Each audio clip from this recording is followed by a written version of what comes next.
Hey folks, David Stewart here. Let's talk about Twerking Tots, this movie, Cuties, this Netflix movie. I want to just make a couple of points. I don't want to give a ton of free publicity to Netflix and to this movie in particular, but I do want to make some important points that just a lot of people are missing on Twitter and elsewhere regarding this conversation. Now, if you don't know about this movie, it's called Cuties on Netflix. It's originally French. I'm trying to remember the French name. It's like Mignonnes or something. And it's filmed in French. It has a female director. One of the producers had his Wikipedia article scrubbed when the controversy about this movie emerged, because he may have been involved with various films and progressive attitudes towards adult-child sexual relationships. In other words, pedophilia. But I'm going to put that to the side and I'm going to address the main point here, which is that this movie, if you are not aware of it, portrays girls around the age of 11, say 10 to 12, engaging in very provocative sexualized dancing. And supposedly there's even a breast exposure from one of the girls who is going to be prepubescent to pubescent. This is something that would be considered pedophilic to most normal people. Basic content of the story is the main character is a Muslim girl of African descent living in France who ends up with a group of friends who are in some kind of dance crew that does this twerking style dancing, and they show the dance moves very explicitly in various circumstances. They even have crowds watching them and clapping for them. So the concern here, of course, is that this is a movie which is designed to titillate people who are say attracted to girls that are prepubescent or pubescent. In other words, not mature girls, pedophiles, let's say. That's a really broad and general term for what we're seeing here, but basically it's encouraging paraphilias which are both unhealthy and illegal. The other side of that would be by displaying this sort of provocative sexualized dancing which emulates adult sexually mature women, you are asking the viewer to view these girls who are 10 or 11 in a sexual light.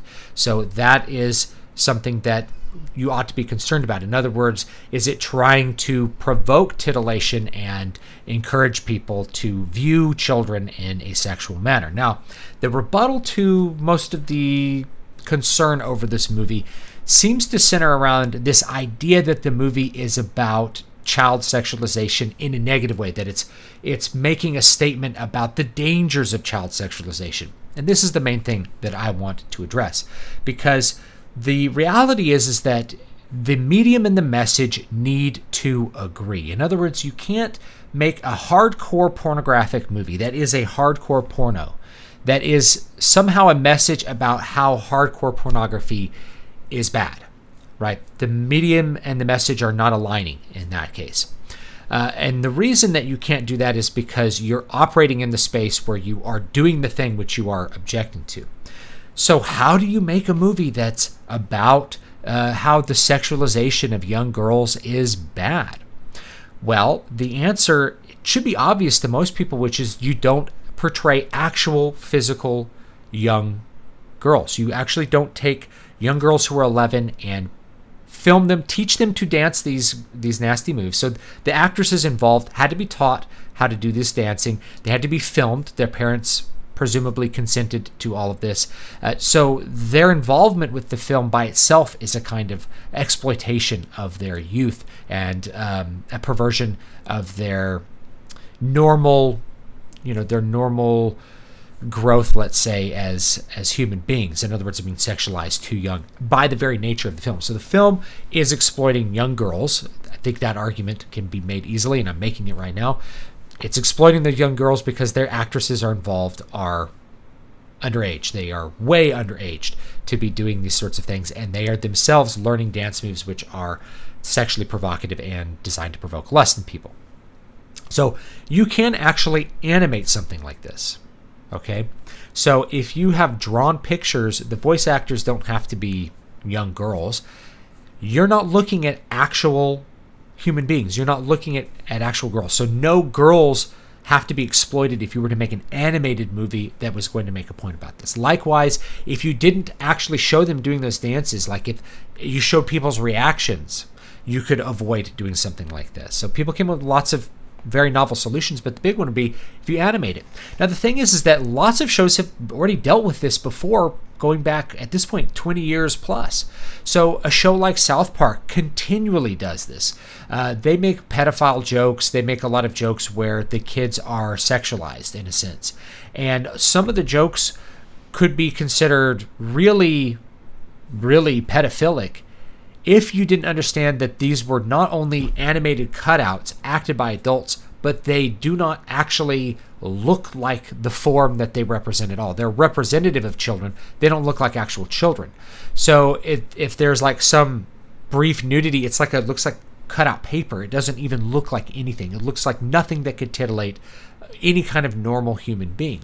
At the same time, I think Trey and Matt make those jokes because pedophilia is very offensive and bad, because we know that it's something wicked. So when it pops up, it's not funny because it's good, but funny because it's bad. It's intended to be shocking in a bunch of ways. And they've also had a number of shows that deal with this directly. There was one with the one of the girls in the class start to develop breasts. Now, of course, with cardboard cutouts, it's not at all a titillating view of breasts, but you have an 8-year-old girl who goes to a doctor and gets breast augmentation surgery, gets a boob job.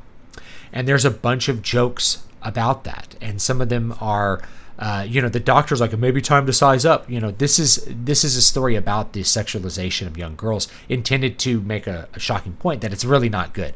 So most of these jokes, in fact, all of them pretty much are coming from the perspective that this stuff is not good. That's part of how humor works, is that it's absurd to think that an 8-year-old girl would need breast augmentation surgery. That's beyond the pale. That's completely ridiculous. So of course they put it in the show. They have the raisins, which is like the little girls Hooters bar, right? And they're making fun of Hooters and things like that. This wouldn't make sense if you didn't have little cutout characters. They don't actually look like what they represent. You understand what they represent, but they don't look like it. So what I'm thinking of when I see the setup for a movie like this is that this looks like a B story from a South Park. This looks like a South Park that they wouldn't even devote an entire episode to. They'd be like, this is our subplot. It's going to be like Wendy joins a twerking crew or something like that. They have a lot of jokes about that kind of stuff. But there's a whole movie about it, and they chose to exploit actual girls. So no, it's not necessary for you to make a statement about child sexualization to then sexualize children as a process, as part of that. And if you're intending to shock the audience, let's say you want to shock the audience with that, you can do it without victimizing the girls by using something like animation, right? That is something that you could actually do. So I want to make that point and just hand it to you guys, and you can mull it over and tell me what you think about it. I've had a number of people ask me, hey, maybe you want to watch this to actually give a critique of how it is. Let me also make a couple things clear, because this could actually make things worse. Netflix did not make this movie. Netflix purchased the rights to distribute this movie. This was a movie that was made and was at Sundance and may have actually won, I think it won some awards at Sundance. And that could shock or horrify you, or could just make total sense because of what Sundance is, the Sundance Film Festival. So they bought the rights to distribute it. They didn't make it. So it wasn't that somebody cut a check to make the movie and then here it comes, somebody made a really pedophilic movie and then we're showing it somehow. It's more like they saw the whole movie and then they decided to do this. So in a lot of ways, it's actually worse. But anyway, leave me your thoughts down below in the comment sections. I had like a tweet go kind of viral about it the other week, and I just wanted to kind of follow up on that and give you guys a little bit more information. And another thought to consider is that no.